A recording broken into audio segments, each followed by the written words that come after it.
UP से योगी की होने वाली है विदाई। ऐसा क्या किया जो मोदी को लेना होगा फैसला? आखिर क्यों योगी से छीना जा रहा है यूपी? क्या गणित लगा रहे हैं मोदी और शाह?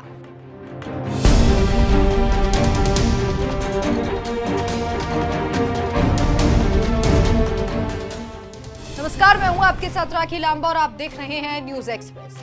आज देश की सत्ता पर काबिज बीजेपी में एक से बढ़कर एक नेता है, इस बात में कोई दो राय नहीं है। हर राज्य में विधानसभा चुनाव में जीत के बाद कड़ा मंथन कर मोदी शाह मुख्यमंत्रियों के नाम पर मुहर लगाते हैं। विधायक दल की बैठक होना है तो अब सिर्फ औपचारिकता सी लगती है। जो दिल्ली में तय होता है वही होना होता है। जहां तक मुख्यमंत्रियों की बात है तो सबसे ज्यादा अगर पार्टी का कोई मुख्यमंत्री लोकप्रिय है तो वो है यूपी के सीएम योगी आदित्यनाथ, जिनकी सिर्फ यूपी ही नहीं बल्कि अन्य राज्यों में भी बहुत ज्यादा डिमांड है। कई बार तो विपक्षी भी योगी का लोहा मान चुके हैं। किसने सोचा था कि भला एक भगवाधारी सन्यासी यूपी को भयमुक्त कर देगा, लेकिन किसी ने यह भी तो नहीं सोचा होगा कि योगी की इस कर्म निष्ठा का परिणाम या इनाम कुछ ऐसा उन्हें मिलने वाला है। जी हाँ, खबरें हैं कि देश के प्रधानमंत्री और गृह मंत्री दोनों मिलकर यूपी के सीएम योगी आदित्यनाथ को निपटाने की कोशिश में लग गए हैं। ऐसा क्या हुआ, क्यों हुआ है, ऐसी खबरें आखिर क्यों चल रही हैं, वो भी आपको बताएंगे। दरअसल योगी आदित्यनाथ आज राजनीति का चमकता हुआ सितारा बन गए हैं। हर कोई अपने राज्य में योगी जैसे सीएम की डिमांड कर रहा है। योगी आज उतने ही लोकप्रिय हैं जितने पीएम नरेंद्र मोदी हैं। उनकी जगह जनता के दिलों में लगातार बढ़ती जा रही है। सियासी सयानों का कहना है कि जिस भी राज्य में योगी प्रचार के लिए गए हैं, अमूमन राज्यों में बीजेपी की जीत हुई। इसलिए कहा जाता है कि मोदी की तरह योगी भी जीत की गारंटी है। लेकिन कभी कभी बढ़ती लोकप्रियता आपके लिए घातक भी सिद्ध हो सकती है। अब ये लोकप्रियता योगी के लिए कितनी खतरनाक साबित होगी, ये समय बताएगा। ऐसे कई उदाहरण आपको बताएंगे कि कैसे बढ़ती हुई लोकप्रियता योगी के लिए खतरा बन सकती है।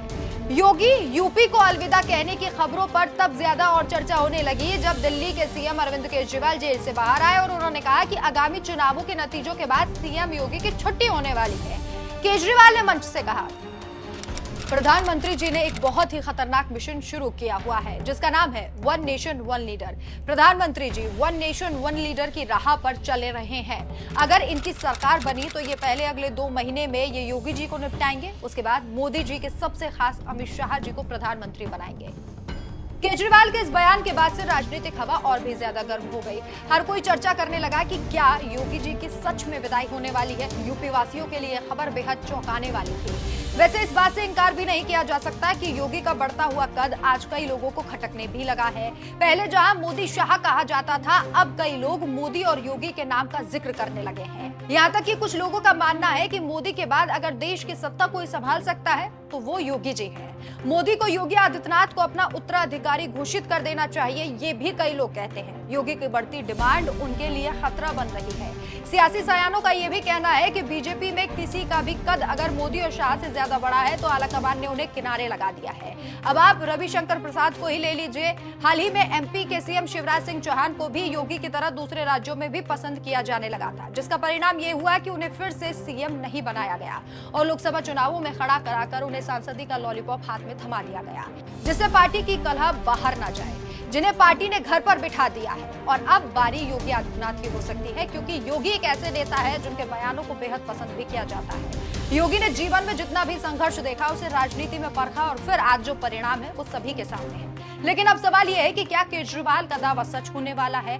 क्या सच में यूपी से योगी आदित्यनाथ की विदाई होने वाली है? आपकी क्या राय है? हमें कमेंट करके जरूर बताएं। नमस्कार।